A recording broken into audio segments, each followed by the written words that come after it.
Oh man, look at that. Look at that. We're live. It did go live. Yeah. All right. Very good. A little Well, early. yeah, we're a little early, but we're a minute early. We'll let people hop in the stream. Yeah. Mark Duvall from You Can Bet on That. How you doing, sir?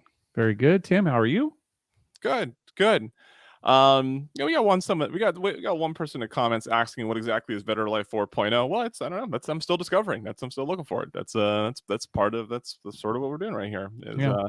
yeah, that's just taking it week to week, and my only promise to listeners is something every other week, and it'll be what I can get. So that's Better Life 4.0. We are going to today's happy National Blackjack Day. Happy National Blackjack Day to you. I'll say happy today, March 2nd, 3-2. And when we get to June 5th, I'll also tweet something out. Happy pathetic Blackjack Day. Terrible casino Blackjack Day. So. Yeah. Whatever that day may be. But I figured, there's blackjack is something you see in a lot of movies and TV scenes when it comes to casino environments and stuff like that. And I knew that I wanted to cover the movie 21. I didn't really know what movie to pair it with. And then there were movies that we're including here that have scenes, and I wasn't sure if they were like Rain Man, has that very famous scene, right? But the movie's not really worth covering for this sake. No, right. I thought this was the best way to take some of those scenes and then pair it with the movie 21 and celebrate National Blackjack Day properly here. Good. Let's start and I'm hoping YouTube doesn't kick us for this. But the clip is short enough. Let's start with a fantastically hilarious clip from Austin Powers as he sits down to play the game of blackjack. All right. Excuse me. Do you mind if I join you? Not at all. Game is blackjack, gentlemen. $10,000 minimum bet. King for you, sir, and a 3 for you. 17.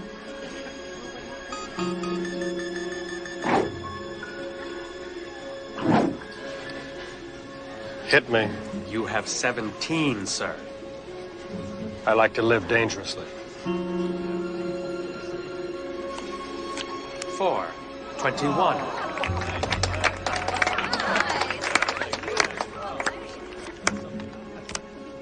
5. I'll stay. I suggest you hit, sir. I also like to live dangerously. As you wish, sir. 20 beats your 5. I'm sorry, sir. Well, I won't lie to you. Cards are not my bag, baby. So that was not in the original lineup, but listener Zach suggested that we include it, so I thought we'd just throw it here at the top.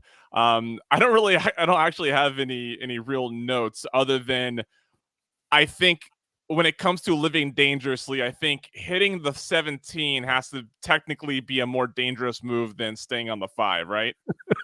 Yeah, I guess so. Except that he knew it was going to be a 4. Right. So how dangerous is it? This, it's a funny movie and it's a funny scene, but I'll tell you, this may be the worst blackjack scene I've ever seen in movies and television as far as authenticity goes.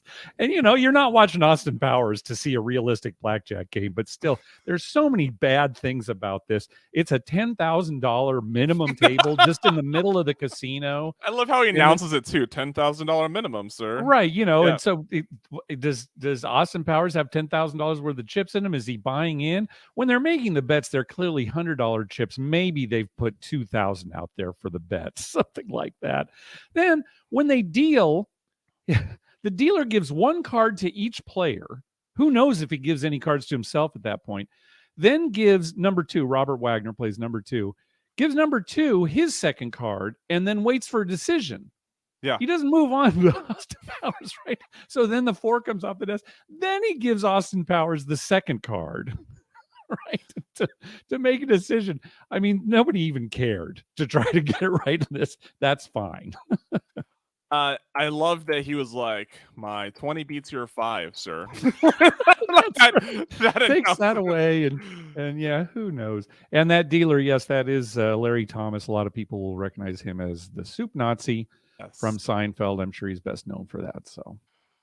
So, yeah, so that was a nice little add-on by Zach. Zach, thanks for mentioning it. I wouldn't have thought to include it, but definitely, you're right. Its portrayal of blackjack is poor, but I think it's definitely, you know what, I asked people on Twitter, like, what's your favorite blackjack scene? A lot of people mention this because I just think the live dangerously, the hitting the 17, Right, staying the 5, the whole nonsense is. yeah, that's Yeah. right. Wow, staying on a 5 is living dangerously. Oh yeah, well, okay, I guess. Yeah. All right, let's go in chronological order for the scenes, and then we'll end with the movie 21. We are going to Okay. begin with the movie Rain Man. Rain Man came out in 1988. With featuring Dustin Hoffman, who was the main character in Luck that we've covered, and also Tom Cruise with a number of other actors in that you'd be familiar with. But these two characters are the ones that we're going to see in the scene that we're focusing on, the blackjack scene. Now, there's two scenes that I think that are good for context. One is earlier in the movie, a box of toothpicks at a diner falls on the ground. Dustin Hoffman's character Raymond sees the toothpicks and by the end of the scene has figured out how many toothpicks have landed on the ground. And later they're at another diner, and he has memorized the numbers associated with the songs on the jukebox rotation thing at their table. And then Tom Cruise's character Charlie remembers the toothpicks things and realizes, oh man, this guy has a brilliant mind. His memory is fantastic. And he puts them through the exercise of trying, what song is this? And then they run out to the car, and he's just throwing playing cards down on the trunk of the car. And finally he has like 7 cards left, and he's like, what do I have left? And Raymond answers it correctly, and he's like, "We're going to Vegas, baby. We're going to the casino." And that's an important scene too, because Raymond knows nothing about counting cards, and he's not even really counting cards in the pure sense. He's keeping track of every card so that he knows exactly what cards are left. Card counters, they keep a running count. Yeah. And so they know how many, tens versus non-tens, that kind of thing, but they wouldn't be able to tell you exactly the rank of every single card left. And that's what Raymond is able to do. Exactly. So, I'm sorry. He tells, it's an interesting system that they have when he's trying to set up. He says, bet 1 if it's bad, 2 if it's good. Right. So he's setting up sort of a counter big player scenario where Raymond's playing the counter, and his only signal to Charlie is 1 chip if it's not a good count, 2 chips if it is. And then of course Charlie, Tom Cruise, is the one who's playing that's playing the big money. He says, never show that you're counting cards. It's a cardinal sin. I love that he tries not do anything bad, but don't tell anybody that that's what we're doing. They're in Vegas. They get suits and they go down the escalators. It's been mimicked in other movies, and one we'll talk about later. They go down the escalator to the tables. They walk up to an empty table, and the first hand is Raymond has an 18. And he asks to hit. And Charlie's like, no, you don't want to hit. You don't want a card. He doesn't want a card. But of course, the dealer has to listen to the player. And Raymond is like, no, hit me. And of course, he ends up getting a queen. Charlie's very upset. He's like, hey, I needed that queen. And Raymond says, well, there's a lot of them. Right. He's like, there's a lot of them. And Charlie realizes, oh, snap, this is still a 10 rich deck. And he takes, he doubles down. He gets another queen. Another queen comes to bust the dealer's hand. and the table wins, and well, I guess the table doesn't win if but you get the Yeah, and wins his bet, and this is a kind of a scene that is teaching the audience along, basically how blackjack works and what they're trying to do, that kind of a thing. I have a couple problems with the hand. Number one, why did Raymond take a card if he thought there were a lot of queens left in the deck? I think he understands how the game works. And then number two, Tom Cruise's character, Charlie, he's got an 11 versus a 4. yeah. I mean, you're going to double down anyway, right? Yeah. So it's not like, oh, there are queens left. Well, I'll double down. So, this is me nitpicking, right? And again, Right. you're teaching the audience in this situation, but I wish that hand had gone a little bit differently. The system is essentially, like I said, Charlie's the big player, Raymond is the bet signal. They're making a killing. A player at the table says, "What's your secret, guys?" Like everybody's all hooped. There's a crowd, right? This always happens in these types of scenes when there's a lot of money that it draws a crowd. I've never seen a crowd. Have you ever seen a crowd? There was a crowd. Our friend Paul went on a run at the blackjack table, completely drunk. And a crowd did develop behind him to the point where they brought a security guard over to make sure that Paul would be okay, because again, he was wasted. Okay. So it can happen. Yeah. The pit calls the eye in the sky and nothing, but they're not figuring anything out. And this is such a great line when you think about modern day card counting. The surveillance guy says that there's no one in the world that can count into a 6-deck shoe. And it's such a great line because of what we know what card counters are capable of. But I wonder if in 1988, that was a fallacy in surveillance. I don't know if it was a fallacy in surveillance, but people in the know knew that, you could count down an 8-deck shoe. Yeah, it's another line that doesn't make a lot of sense. And again, he's not just counting it down; he's keeping track of every single card, but they don't know it at that point. Yep. James asks, what is that jersey behind you? Let's see if I can. That is a wrong direction. That is a Pete Rose jersey. You can't. The light's kind of harsh on it, but one of my first times that I went to Las Vegas, Pete Rose was signing autographs in one of those sports shops. Yeah. And the deal was you had to buy some merchandise and he'd sign it. That was the deal. Yeah. And so I great ambassador for the gambling world. Mark, I was like, you know what? I'm not really much of like let me put a bunch of sports memorabilia around me. But I was like, if there's anything I'm going to hang on my office wall, it might as well be the most infamous gambler in sports history. Right. So that's why and I do. Yes, James, I do like baseball.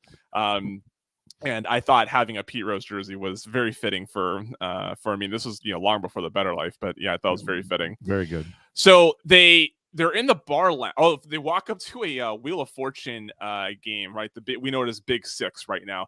And he's calling it Wheel of Fortune. He says 20. It's going to be 20.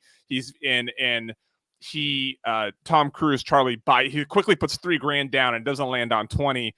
Raymond gets very upset with himself. And it was a really interesting scene because you don't really pick up on why he was at it, like why he was convinced it was going to be 20.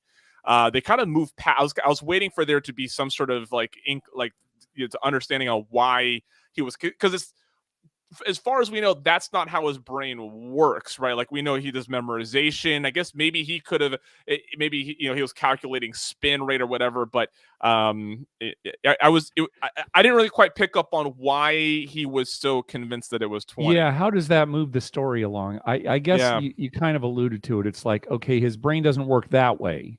He can't, see the speed of the wheel and anticipate what's going to happen. It's more about taking snapshots of things and capturing things and knowing the days of the week for specific dates in the past, kind of that autistic savant quality. So yeah, maybe. And then the last thing I have here, they go to, I guess 2 things. They go to a lounge and Raymond and a hooker starts hitting on Raymond, and Raymond just straight says, "We're counting cards." And that's just like, she's like, "What are you doing?" "We're counting cards. We're counting cards. We're counting cards." And I was just like, there's one way to get someone's attention. Just keep on telling them we're counting cards. And then they ultimately go up to the high roller suite, which is something that gets mentioned in another movie we're going to talk about later. And Charlie affectionately puts his bed up by the window, which is a big piece in the movie. Yeah, she's very. That's right. She's very sparkly. That's right. Raymond was very into her necklace that she was playing with because it was very sparkly. But that's Rain Man. That blackjack scene, for as kind of basic as it is, right? We see the queen situation, but other than that, we don't really get any other scenarios at the table, right? It's then just sort of the sort of the hoopla, we're winning, the eye in the sky, and like it just sort of goes through all the motions. We don't really get any other plot points in that game other than the queen situation. But it's got to be one of the most famous blackjack scenes in film, right?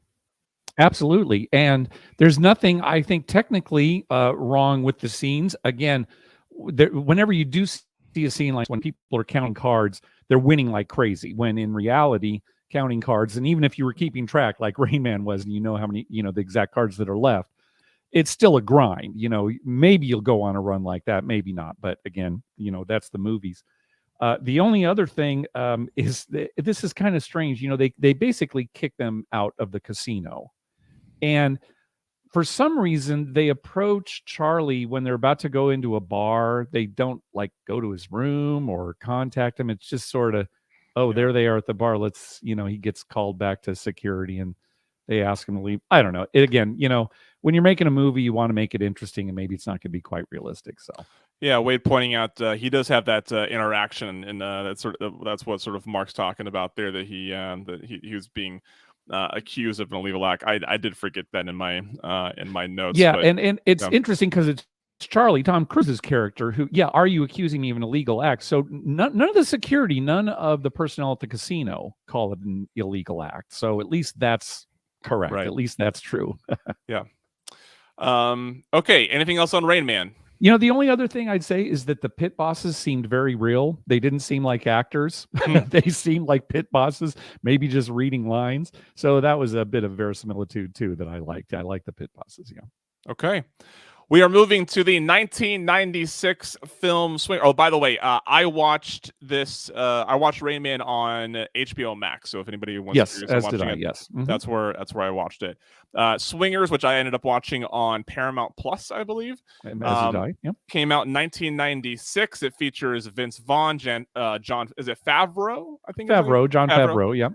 And Ron Livingston. Favreau, I believe, wrote the screenplay for this. Yes, he did. Yep. Yeah, it was kind of his first big thing. He wasn't a known entity, and now he's known for directing as a director, really more than anything else, directing Marvel movies and what have you.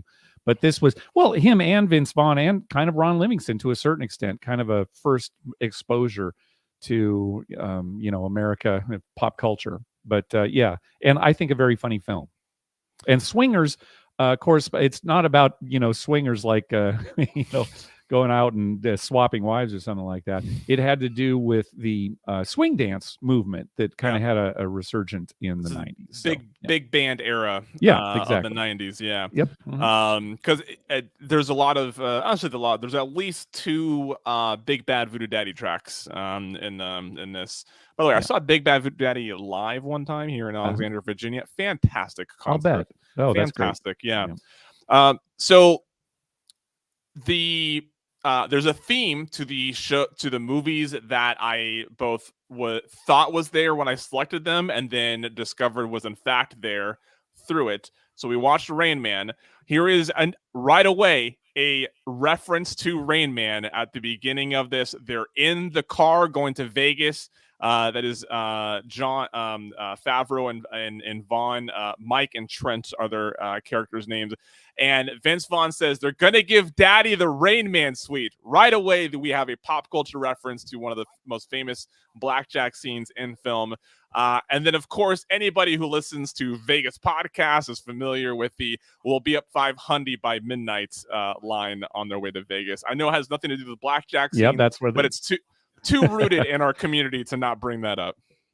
Oh, yeah, that's where they got the name for the show, and there you go. Yep. By the way, one of the more clever names for a podcast in this space. As soon as I heard it, I agree. That's brilliant. And Tim, not you, Tim, but Tim over at 500, he eventually also added a Vegas podcast to the name of it. smartly, because if you just saw that, you might not know what the show is about. But yeah, great name for a podcast. Yep.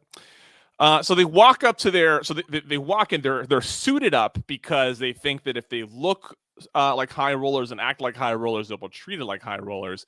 And they end up going to Stardust, which we all think about Stardust. We romanticize Stardust, but we forget that in its last years was kind of a dump. It was not Yeah, right. Like as much as all of us say, oh, we wish we could go back to the Stardust once. Let's admit it. It was not, as glamorous as I think we make it out in our heads when we think back to what the Stardust was. But they walk up to their first table, and it's awkward immediately. Favreau plays this scenario perfectly. He walks up. He clearly doesn't quite know what to do. He's counting out his $300 at least 2 or 3 times, like counting it one way. Yeah, he's trying to. When he first gets there, he's trying to pretend like he's a high roller. So he says something like, "How about we start out with 300?" And then, he just cannot complete the facade because he just keeps counting. He doesn't know that he's supposed to put his money down on the table. He can't hand it to the dealer, just on and on and on. Yep. The dealer even says, lay it on the table, and he's like, I don't want to bet at all.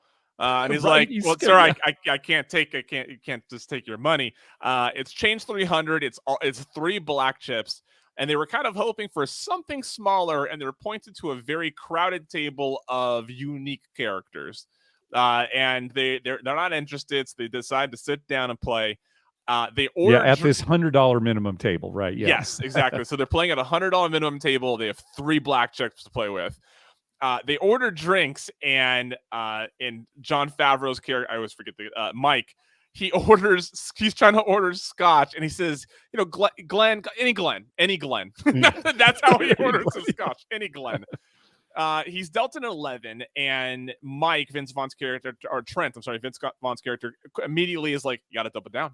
He doubled down here. And it's so Vince Vaughn the way he's delivering it too, right? You got to double down. You got to do it. And they're arguing. Finally, boom, he doubles down. He gets a 7 to make it 18. And Trent says 18. That's good. And as soon as I heard that, I was like, that is one of the biggest misconceptions in blackjack with any player, is the idea that 18 is a good hand. It's not a bad hand, but the average dealer hand, I think, is somewhere is between 18 and 19, right? It's like 18 and a half or something like that. So, and like 18 is a lose less kind of hand to stay on. It's not really a good hand. It's a misconception a lot of blackjack players have. Absolutely. I'm glad you said that. And, one way to think of it is it beats only one hand. Yep. It only beats a 17. The only way you're going to win, other than beating a 17, is if the dealer busts. Yeah, right. You could tie. I mean, that's another option too. But yeah, I'm glad that you said that. And that's why so many people misplay a 7 soft 18 in blackjack, because they think, oh, it's a good hand. And certainly against a 10 or an ace, no, it is not. Yep. Which is why one of the, when you get hitting a soft 18 against a 10 is a good play, right? Because an 18 isn't actually a good hand, and you have the leeway there to try to improve your hand. Anyways, happy National Blackjack Day. The dealer draws a 21. We've all been there. We've all seen it. When it happens, you're like, yeah, I've been there. They ended up going to the smaller table across the pit, and the older lady that's at third base, she is then dealt an 11. As Vince Vaughn and Jon Favreau are talking about the decision to have doubled down, now this lady gets an 11. As they're pretty much saying, we always got to double down on 11. She chooses to not double down, but instead draws all the way to a 21. Yeah, doesn't she hit a 17? Yes. Kind of like number 2. Exactly. Yeah, only she's just this sweet old lady, doesn't even know exactly what she's doing. And the player next to her is like, going, no, stay. And she hits the 21 and everybody applauds. And then just on top of it, a a host comes over and says, oh, would you like some breakfast? Can I get you anything? And Mike and Trent, who tried to get all this free stuff, instead it's going to this sweet old lady who doesn't really know what she's doing at one of the lower limit tables. She is then comped breakfast.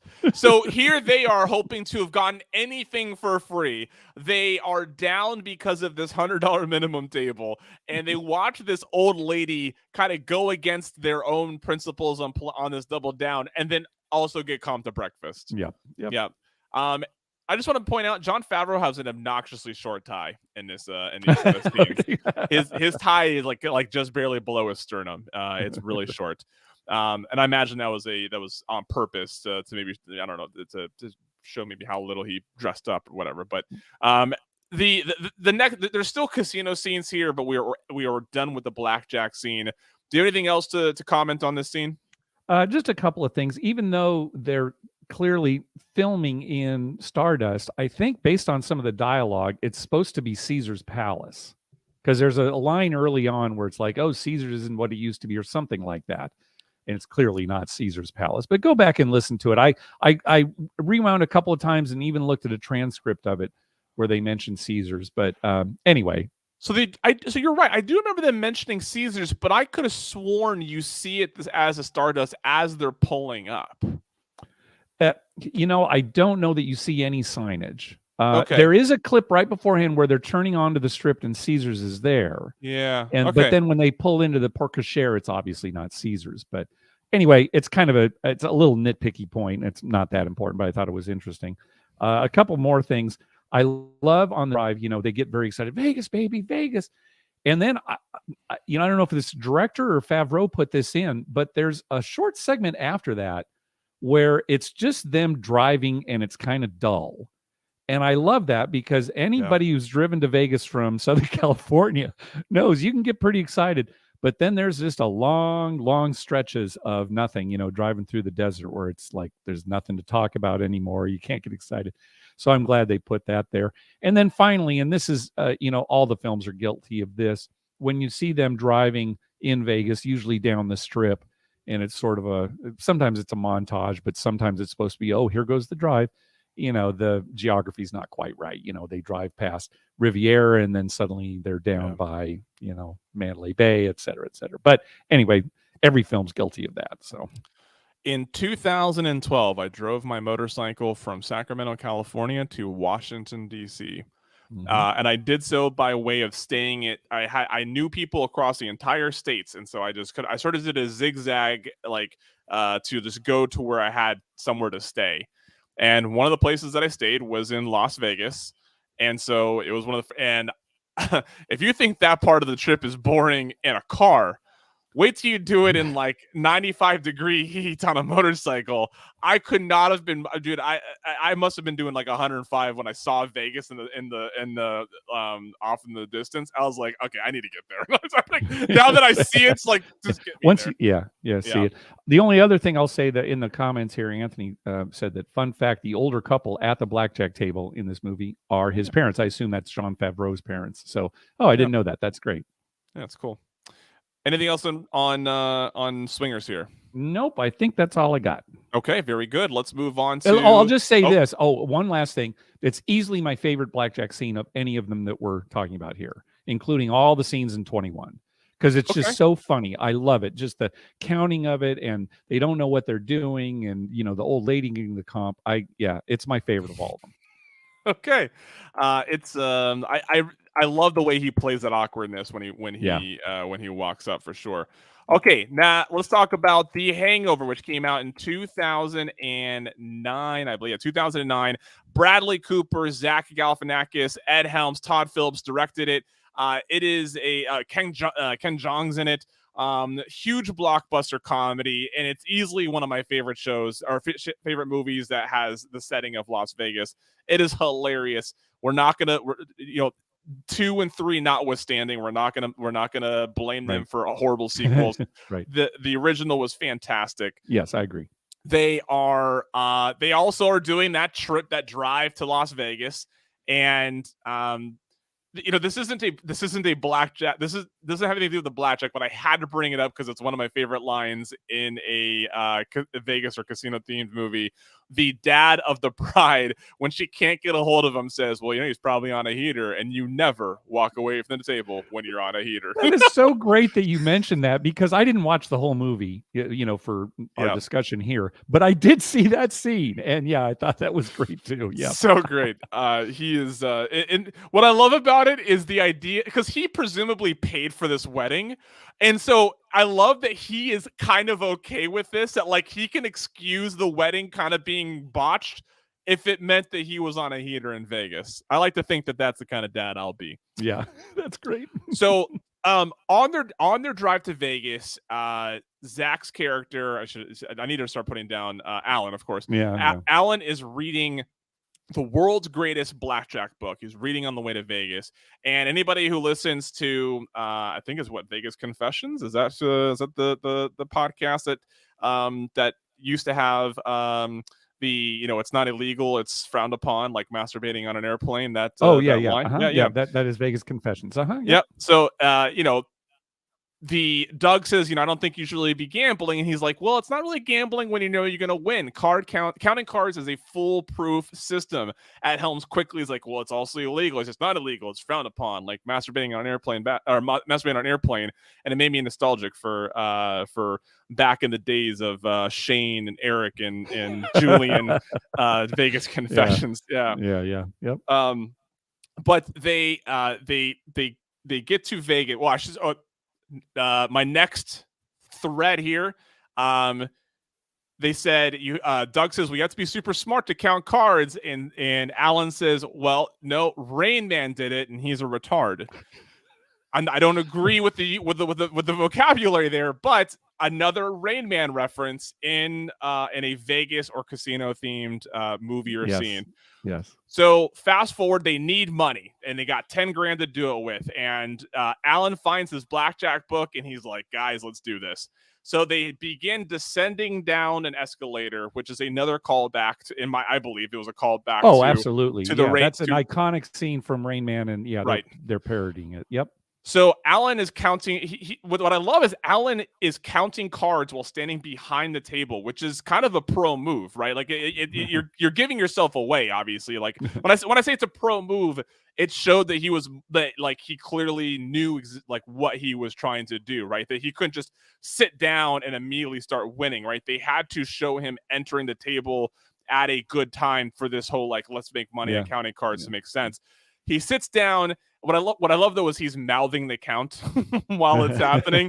And anybody who I think all of us have been sitting down at a blackjack table before, and you look over and you're like, that guy's clearly counting cards. And I know because he's mouthing the count. I don't think he's being as subtle as he thinks he is. That's even on Vegas Confessions, right? It's Eric Rosenthal actually says it in their new intro that he sees somebody at third base clearly mouthing the count. Yep. When the count's good, he sits down and he buys in for 10K. The dealer at the table is our friend Keith Lyle, who's been on a number of these podcasts in this community. He was on an early episode of The Better Life. He sits down and he is the dealer for this game. Ed Helms' character sits down with his stripper wife, and they are also sort of playing big players to get action in here. My favorite part of this entire scene is Bradley Cooper's commentary and antics behind the table as this whole montage is going on, all the way up to him flipping off the security camera while they're winning. It's great. He splits fives, and it gets announced, splitting fives.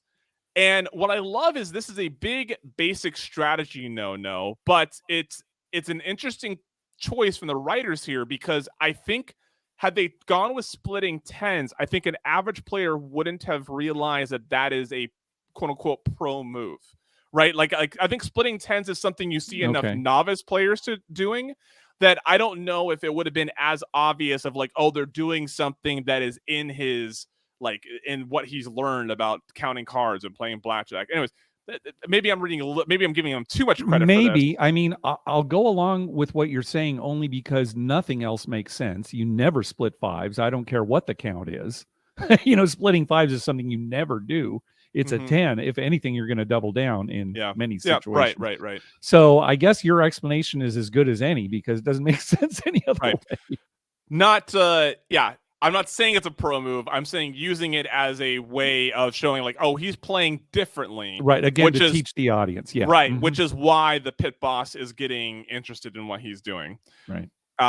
And they the pit boss comes over, the stripper wife falls over as a distraction so the other ones can break it, and that's it. That's scene. Overall, I really thought this was a really good blackjack scene. Both with the way that Alan steps up, he, as Zach points out, wonging it by standing behind, counting, and then jumping in. The having like the big players at the table buying in on it, but they're not actually engaging as friends. Like I thought it was a pretty sharp blackjack scene for the most part. And I want to note that Stu did tip the dealer as he left. That's very good. The only other thing I'll add is some of the comedy is the graphics, all these numbers and equations kind of, going on in the screen as Zach Galifianakis' character is, trying to figure it out. And some of it's just +5, +7. Then there are things under root signs and all sorts of things. Again, just another funny part of it. Okay. Anything else here from Hangover? No, I have nothing else from this scene. I took very few notes from this. That's fine. I thought I don't have much to say here. Yeah. Okay. Okay. Then are we onto our feature here? Let's get to it. Okay. The movie 21, which is a adaptation of the book Bringing Down the House, which was a book. I'm sorry. I was going to say very loose adaptation. They Yes. take many, many liberties here. I wouldn't even say based on. I'd say inspired by. So. Okay, that's a good inspired by. But you're right. Bringing Down the House is the true story of the real MIT blackjack team. Yes. Yes. I will get to my comments on how it was adapted afterwards. We'll get through the movie first here. Okay. And of course, I say of course, a lot of these actors, I don't know if many people even would recognize now, right? I don't know if they really, Kevin Spacey, of course, is the big one. Lawrence Fishburne, the other, but every other one of these members of the cast, I had to look them up to see what else I might have seen them in. Kate Bosworth to a certain extent. Certainly, Josh Gad has had a lot of success in comedies. He's one of the minor characters. Yeah, but you're right. Yeah. The opening talks about the lore of Winner Winner Chicken Dinner and how counting cards is not illegal, it's frowned upon, and how it's only for gifted minds. And I noticed Planet Hollywood really got their money's worth on logo placement all over this movie, not just with all of the scenes that take place in Planet Hollywood, but there's a lot of scenes that have the Planet Hollywood logo just randomly in it. Yep. The main character is enrolled at MIT. He's accepted to Harvard Med, and he's trying to get money to pay for this. And we're in class. We're in class with Kevin Spacey. His character Mickey is the professor here, and he runs the Monty Ball problem. And Monty Hall. Monty Hall. Why did I say Monty Ball? I'm sorry. Oh, because I have it typed here. Monty Ball. Monty Hall. Sorry. Monty Hall hosted Let's Make a Deal, and it's this typical game show. It was the pick a car or pick a door, and you might get a car, you might get a goat. Right? There's a car behind one door, goats behind the other. You would pick one. He would reveal an empty one, or not empty one. He would reveal a goat, and then give you the option if you wanted to switch or not.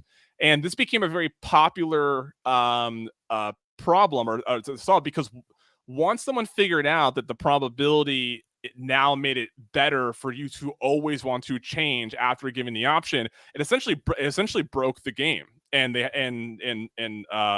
kind of destroyed the whole am I getting that wrong? I wasn't really around for Let's Make a Deal, but that's how I understand the story behind it. Well, it's not based on anything that really happened in Let's Make a Deal, so it didn't bust Let's Make a Deal. In fact, if you look at some of those old Let's Make a Deals, there were usually 2 good prizes and 1 bad one. So this was just a problem that somebody came up with.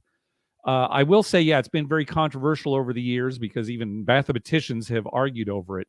But you're right, you should always change. And I'm glad in this movie that Kevin Spacey's character emphasized that the host knew where the car was, because it's very important that the host is revealing a goat. and not just opening a random door that could have the car in it. Right. So that's a key part to it, because if you leave that out, then it really is a 50-50 decision whether you switch or not. I won't go into the math beyond that, but go ahead and look it up.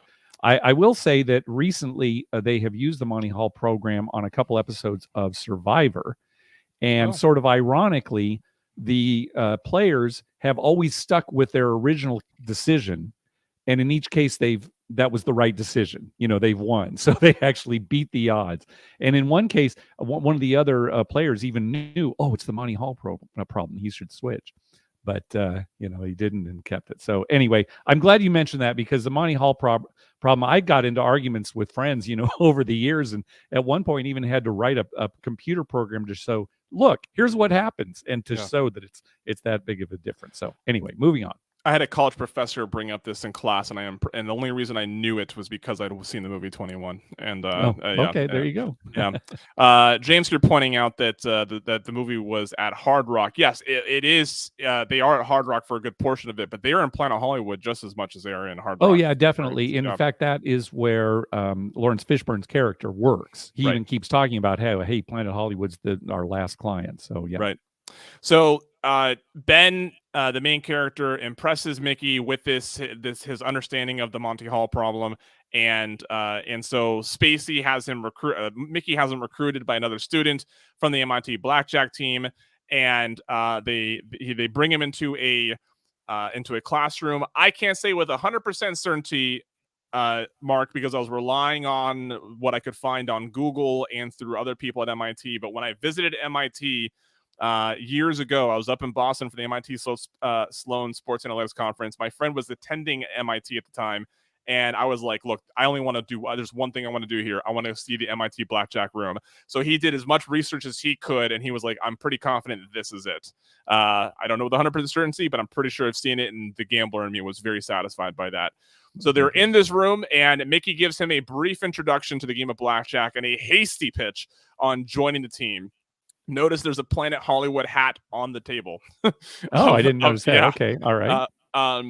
And someone mentions it's the #1 game in the world, and I remember, and like at first I was like, no, but I guess that has to be true. Like I guess my instinct is always say baccarat because the Asian gaming community, but I guess when you go through Europe and stuff like that, I guess like blackjack as far as popularity goes, now if you're talking about income for the casinos, it's going to be baccarat for sure. But yeah, as far as just it's probably true. Yeah. Pennies for Vegas in the house, enjoying the content. Good to have you, my friend.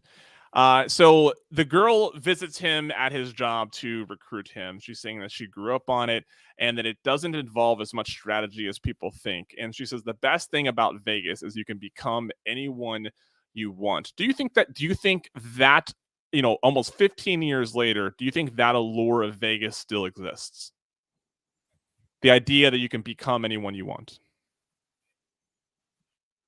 Yeah, I do. Yeah, I definitely do. Yeah, I think and I think they market it that way, and I think people feel that way. Yeah, I think that still applies. Yeah. Okay, we're back in the classroom, and the team has they got 4 people who have been doing this for who knows how long. They have all somehow lost the count of this like practice that they're doing, and Mickey gets upset, and this is one of the scenes where I'm like, how does this happen? So here are the experienced professionals at this. None of them can seem to keep a simple high-low count. And Ben, who's never done this before, sitting off in the corner, happens to know the perfect answer. Whatever. It happens later in the movie too. When I think it's even when Ben, his first trip with them, they go to Vegas, and it's like they're all messing up. They're all, being kind of childish about it. It just doesn't make sense that. Yeah, and in fact, Kevin Spacey's character is lecturing him like, no, you do this. And it's like, wait, haven't they been doing this for a long time? Yeah, a little inconsistent there. Yeah, whatever. Now we see some different scenes of him. He's learning the code names. We even see him reading the book Beat the Dealer by Edward Thorpe, which is one of the most popular books on blackjack. It was a nice placement, I thought, by the nice placement. It's probably not the book that you'd be reading today. Right. It would be maybe more something that you go back and read, sort of for historical context. But yeah, that is a nice touch. Yeah. He's walking with Mickey, and Mickey brings up facial recognition software and how it's going to be the end of card counters, right? And this is actually sort of a part of Lawrence Fishburne. Lawrence Fishburne is named Cole in the movie, and that's sort of what he's up against. Is like his surveillance team is losing clients to this like new software, and you cut to Cole beating the living crap out of a card counter and says, if you want to count cards, do it in Atlantic City, which I thought was a really nice touch because in New Jersey, you can't bar card counters. And I thought that was a nice touch. Yeah, that's right. And this whole facial recognition does play a major role in the plot. And I've got to say this, facial recognition, I mean, it's getting better. It's going to get to the point where, yeah, it's going to be scary and they'll recognize. But it's still not there yet, and it certainly wasn't there in 2008. So, this is pretty unrealistic that these security personnel are losing jobs to just this software, this facial recognition software. So, okay, probably the most painful scene that I saw, the most painful dialogue, I guess, in the whole movie for me. They're at a diner, and they're arguing about splitting eights. Oh, Mark, dear. in what scenario do you not split eights? You always split eights. I can't understand why this. Maybe in some situations you would surrender. If it was like multi-deck and dealer hits off 17, okay, maybe you surrender, something like that. But why did they include this completely erroneous statement? I mean, it's kind of a throwaway. They're arguing. It doesn't take it's maybe just a couple of seconds, but what they're really messed up is Jill's making a case for why you wouldn't split eights against a 10, and then Mickey agrees with her. Yeah. So the team's consensus is like, this is a professional blackjack team, and the consensus is you don't split eights. Okay. I mean, I understand where this came from. There, for all of its faults, this movie is pretty consistent with, they teach, again, they're teaching the audience what card counting means, and it's sort of, expository conversations. They do a pretty good job of it. It's not like you're being lectured, but then you had to have this completely wrong thing in there. And, just for viewers and listeners too, the thing about splitting eights, especially against a 10 or an ace, that is not an offensive move. That is a defensive move. That is a losing hand. You're going to lose on that hand in the long run. And splitting eights allows you to lose less in the long run. Yep. Yeah, a very strange thing to have included in the movie. Yep. That's essentially what surrendering is, right? People ask, why do you surrender? Well, I lose less money when I surrender, right? Right. Yeah. Okay. Exactly. Yeah. I could potentially win the hand, and there's no way I'm going to win the hand when I surrender, but you're playing the long game. Yep. So his trial run is in a back room of an underground casino. He buys him for $300. He's very giddy that he wins his first hand. A couple more hands goes by. He gets the bag thrown over his head, dragged into some back room, and asked what the count is. He's right, and he's on the team, just like that. That's right. The team still doesn't know what to do with eights, but boy, he's on the team. Yeah, they still can't count down a single deck, when in a controlled environment, when their mentor is just doing it right in front of them. But, this guy's the first time you watch this, you're like, man, he's really buying into Ben a lot. He's really giving, like, Fisher should really, and then you watch it again, you're like, this is probably why he bought into Ben. He's like, oh God, a competent count card found finally for my team. Yeah. He makes a comment, we're counting cards, we're not gambling, right? That is that is something, I've mentioned before, one of the more difficult things about having APs on the Bettor Life is, they really stick to the non-gambling philosophy, right? Like, it is about playing an advantage, playing a expected value, and it just doesn't resonate with a recreational gambler, right? To never have a bit of gamble in you. And so I kind of like that they made sure to point out that, like, this is about the math. This isn't about some thrill of gambling. Yes. They're traveling with cash. They're stuffing it down his underwear. He's nervous going through security. We've heard horror stories about this, right? You've heard, listen to Gambling with the Nedge plenty of times. You've heard people talk about traveling with money, and it's awful. It makes me never want to travel with more than a couple dimes on me. Like, I would, it makes me so scared. Yeah. But the one thing I don't like about the scene, he's like 2 steps away from the metal detector, and she's like, "Sir, you forgot your bag." When has TSA ever pointed out that they don't know which bag's never? Yours? And it's a manipulative scene. You can tell that he's not in trouble, that it's going to be something else, right? As he starts to panic. Oh, there's plenty of things like this. Why are they stuffing money into their pants? In the men's restroom right before security, right? Isn't that something maybe you would have done ahead of? And they didn't even tell Ben that that's what was going to happen, right? So there are plenty of scenes like that. Yeah, it's a little. And I understand you're trying to make an entertaining movie for people who may not be familiar with what's going on. So yeah. We have arrived to Hard Rock. Here's Hard Rock for James. Rest in peace, the original Hard Rock, by the way. Yep. We get a bad blackjack joke on basic strategy when one character tells another that he should hit that in reference to a woman who was walked by. Mickey gives a little bit of a brief in the suite on what they're there to do, and I love he finishes the little pep talk with "What's our motto?" and everybody says, "Don't get caught counting." Yay! That's everybody. the team motto. That's the team motto. Don't get caught counting. He's at his first real table, and he's counting in his head as the cards go, which I think is actually probably one of my favorite scenes in the whole movie. Yeah, and again, this is right, because it's teaching the audience what card counting is, and you can actually see what's going on. Yeah, I agree. That's a good scene. If anybody has ever tried card counting, you can resonate with this scene a lot. Yeah. And what I love is he goes to touch the card to say that he'll take a card, which I know it wasn't on purpose, but I'm ahead as like, that's actually a really good maneuver if you're trying to look new to the game early in a shoot, right? Like I don't know what I'm doing here. We end up, and then we see a montage of them playing all night. We see them playing at Red Rock, Planet Hollywood, and Hard Rock. They start calling for a monkey. He asked what a monkey is. I thought that was a nice touch. It's very blackjack culture. And they're supposed to not know each other, but in at least two scenes in his montage, two of the players are at the bar together. Yeah, I know. Yeah, they're supposed to. Yeah, like they're like, oh, remember, you don't know each other, but we're gonna gamble in the hotel we're staying at, and you guys are gonna hang out at the bar. Yeah. Whatever. He's in bed, and he gets praised for Jill praises him for how well he did. He says it's just simple math, and yes, that is it. The biggest, I think I don't have the right word for it, but like, it frustrates me when card counting is made to be like calculus, right? Like, it's the high-low counts is just arithmetic, right? You just have to be able to follow, and it's more about memorization and following groups of cards than it is about, doing, like, there's always like when in Hangover, there's always those math problems and equations going by his head. I just love that he's like, yeah, it's simple math. Now they're trying to show that the genius is dumbing it down, but that had to be the most true thing that had been said about card counting in this movie. Yeah, that's true. And I think a lot of card counters will tell you that the math is sort of the easy part.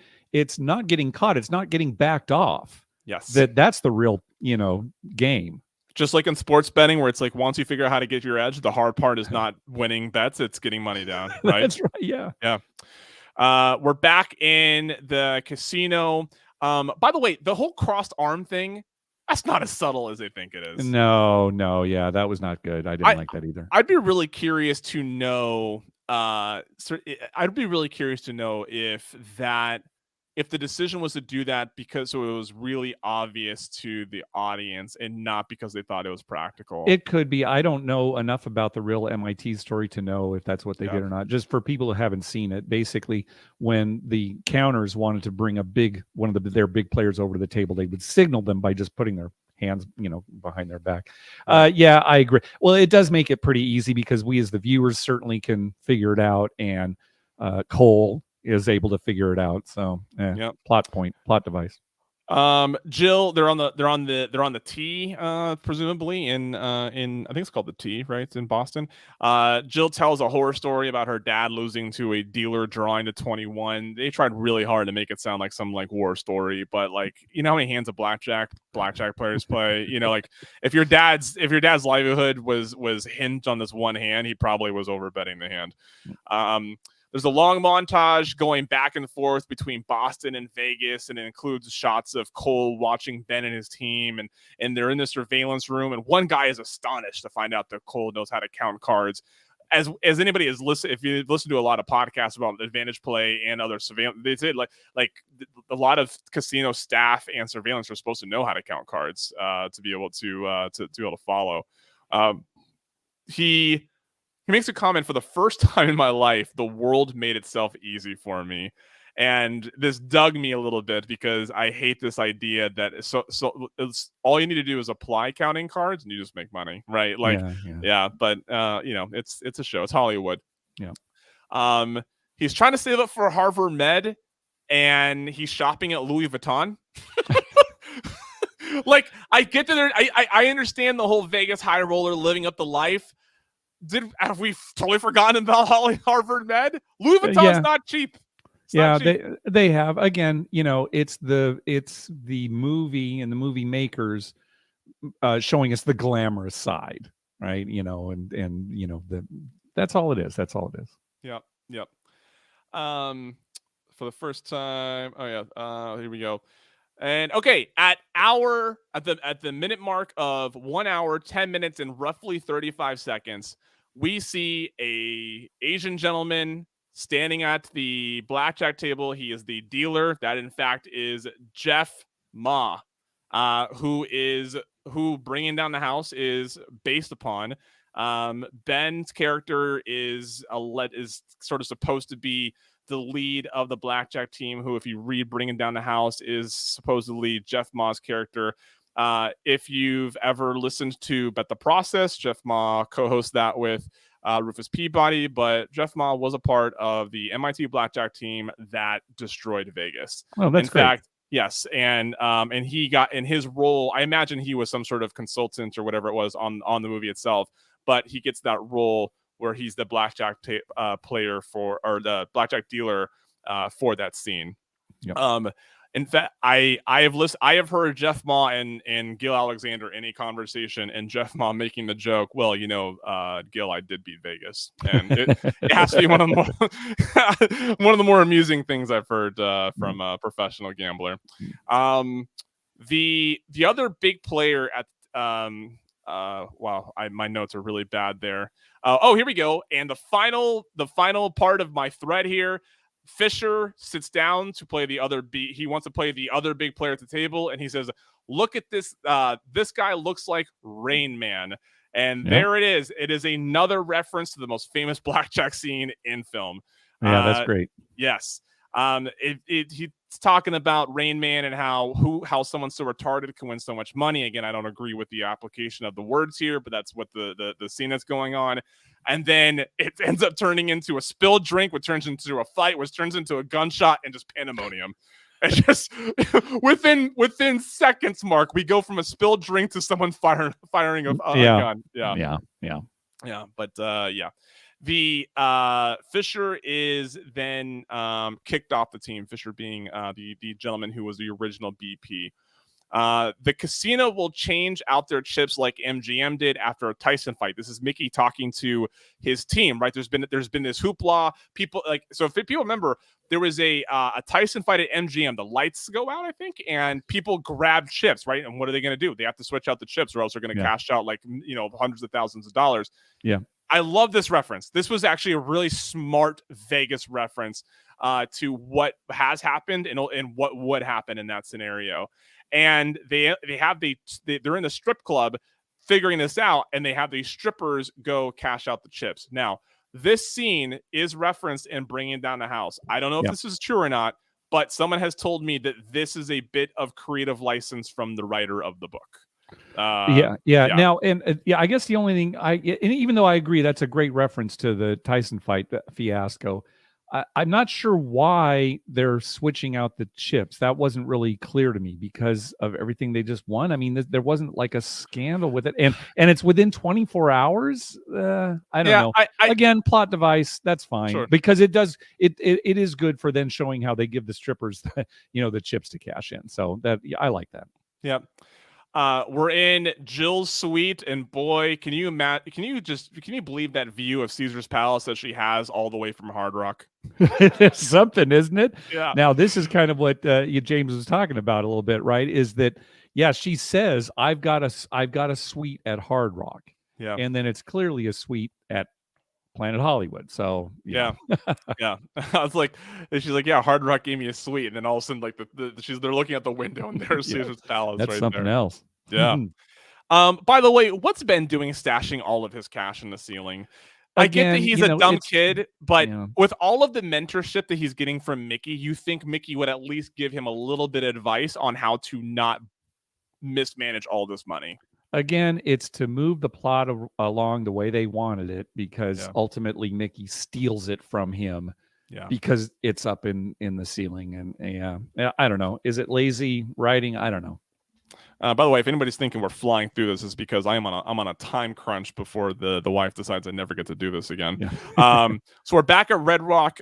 Here come the emotions, and emotions mean automatic losing. Another pain point I have in this movie is the idea that as soon as you get emotional, look, I have made some really bad bets that have won that shouldn't have won, but they did.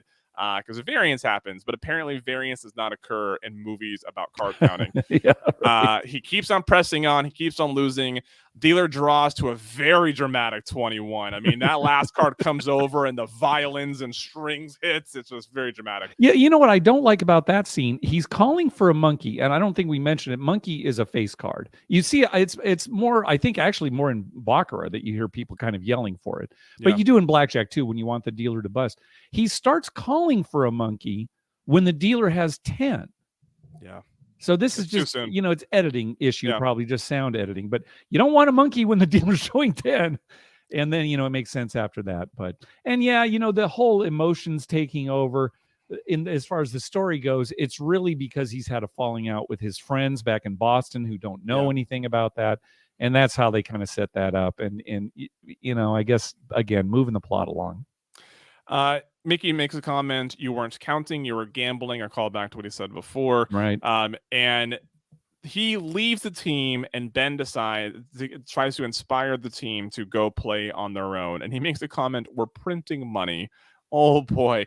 I wonder how many aspiring card counters do you think came out of this movie that lost all of their bankroll thinking you they know, could count that's cards. the thing. Despite what ultimately we're going to say about this movie at the end, you hear a lot of people say that's how they got into blackjack, was watching this movie, including some successful APs. So it's not just the people who went out and lost their money, but for some, this was the entry into the love for blackjack, was seeing this movie. Yep, same thing. Rounders did the same thing to a lot of poker players. Yeah. Oh yeah. Yeah. And you know, I don't hear anybody saying that that Let It Ride really got them into horse racing though. Yeah, I can't figure that out. That's weird. Mickey rats out his team to Cole's surveillance team, and this another thing that bothered me. So the surveillance team, their last client is Planet Hollywood. That's where they're at. The team, the blackjack team, is playing at Riviera, where Mickey calls them and says like rats them out. And they just show up at Riviera and start they backroom and beat this guy at a casino where they have no jurisdiction or authority. It's clearly Riviera. We're not getting this wrong. They make it very clear that they're playing at Riviera. And exactly right. It just doesn't make any sense. Whatever. There's a bunch of emotional scenes. Ben talks Mickey back into being a part of the team, proposing that he be a second big player. And so this, at the fear of possibly sounding woke, I don't think this is even woke. I think this is just like Mickey, for the second time in this movie, makes the case that the others can't be big players. And the first time he said it, he specifically said the girls can't do it. And not only do I find those statements to be obnoxious, from what we've heard Richard Munchkin say, they are the great big players because they're less assuming from and so not only is it offensive, but it's also completely out of you know, common sense for what blackjack teams have found success doing in the casino. That's right. It's taking it. You're right.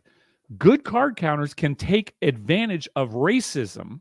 Yes, because you know the worst example for a card counter is to be a young or a middle-aged white man, because they're going to get more attention.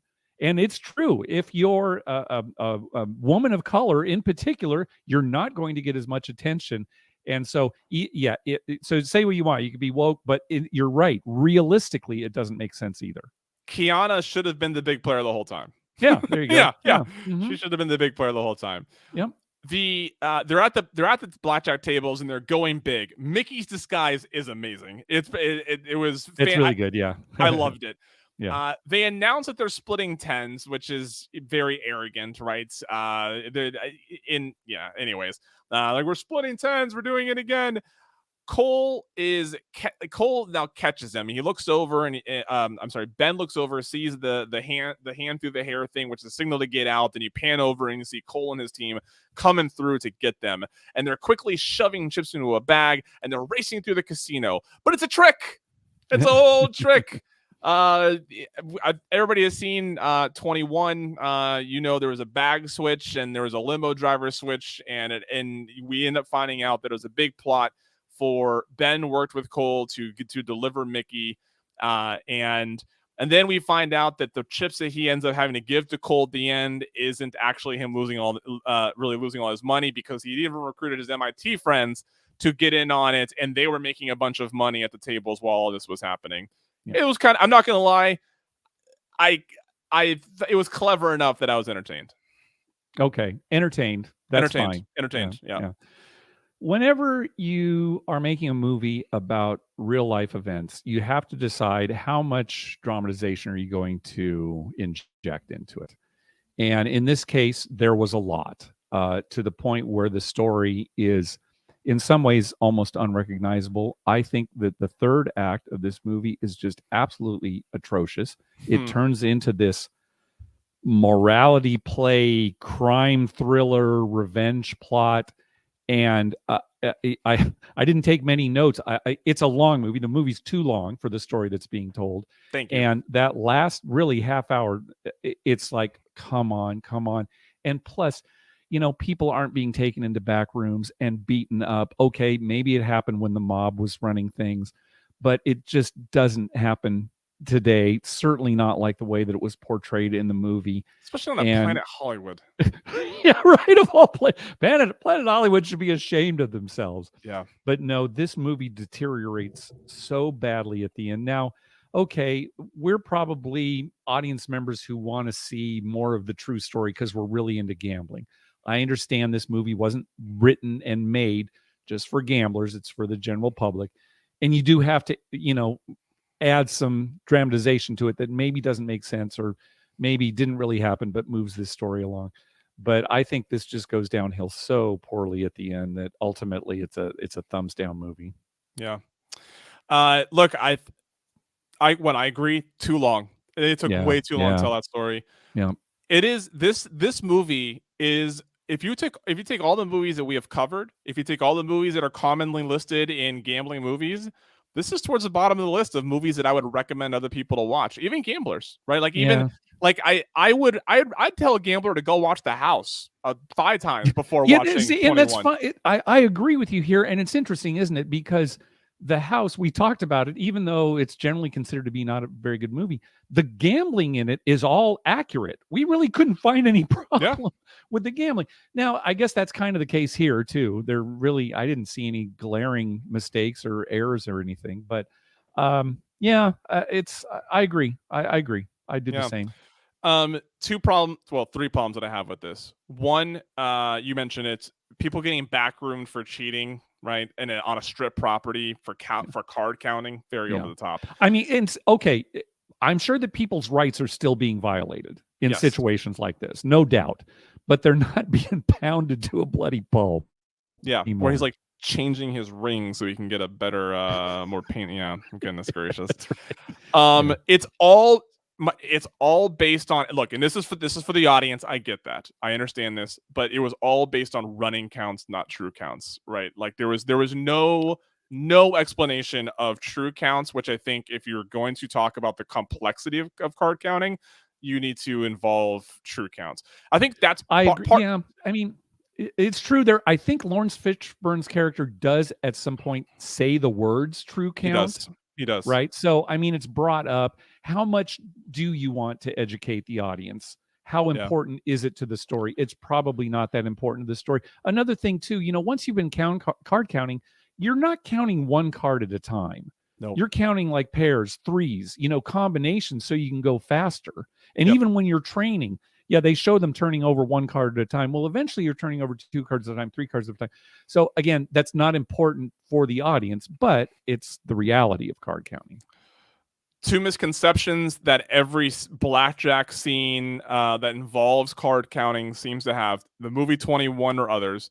One is that you always win so long as you don't get emotional, right? As long as you apply card counting, you're just going to win. Yeah. And then that only gifted minds can do it. Now, you definitely have to be talented. You have to practice, right? It's a muscle, and you do need to be able to do multiple things at one time. And that's not easy for everybody. I understand. Right. I'm not trying to dumb this down, but this idea that you need to be an MIT grad, right, or anything like that, like we know plenty of people who are just generally smart, like traditionally smart people who are very capable of doing this. You don't need to be some gifted mind. Yeah.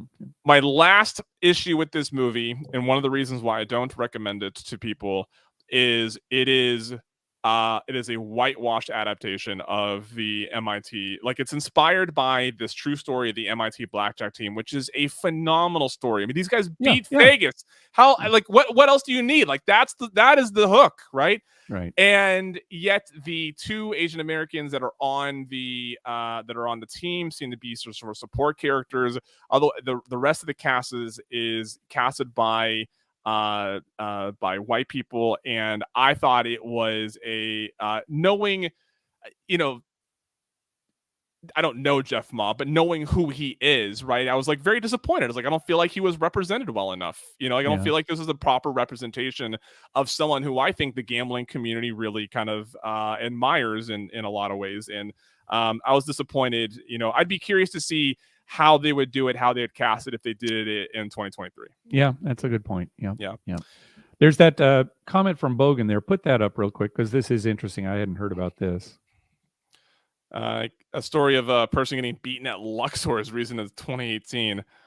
Whew, I was unaware of that as well. But I guess what I'm saying is, okay, I could see somebody being physically attacked, physically abused in some way, but still not the way that was portrayed in the movie. I could see, security roughing people up and even maybe hitting, but the back room tied to a chair, bleeding to a bloody pulp. Yeah, that's. But I mean, okay, like I said, our rights, human rights, still being violated. But again, it was more to move this story along and to make it, whatever they were trying to do with this movie. It is National Blackjack Day. Where do you rank blackjack on the list of casino games? Like, if you're going to be like, in the probability of you sitting down to play any game on a trip to Vegas or whatever, like, how far down the list is blackjack? I guess it's pretty far down the list for me these days. Certainly blackjack was my game of choice when I was younger. Absolutely. And it's not that craps sort of overshadowed. I guess it did to a certain extent, but yeah, it's my complaints are like a lot of other people's complaints in this community. Just the people at the blackjack table. It's in a lot of cases, it's like they're not even having a good time, right? They want to criticize your play or things like that. So I don't enjoy it as much as I used to. Now, at the same time, if I'm bringing a novice player with me to a casino, I might have them play blackjack first, or I might have them play stadium blackjack first. Yeah. Something like that. So, blackjack is still going to be the most popular game, I think, because it's very simple and people feel like they have some control over it. They're making a decision as opposed to, say, poker or anything else. Oh, I can hit or I can stand. And it's still a beatable game. So, but for me personally, yeah, I'm not very often at a blackjack table.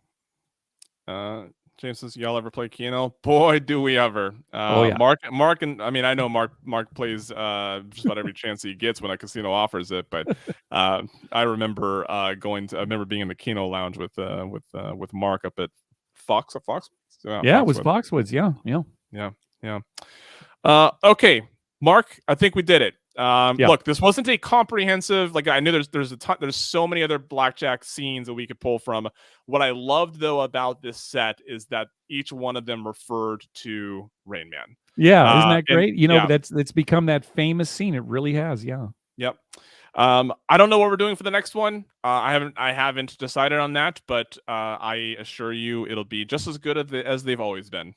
All right. Excellent. Have you watched Thanks, anything? man. Have you watched any more of Poker Face? No, isn't that funny? No, I haven't Yeah. watched any more episodes. Just I've got so much TV to watch. It's on my Yeah. list, but I haven't gotten to it yet. March 15, Ted Lasso, baby. There you go. All right, Mark. Been fun. Thanks, Okay. everybody.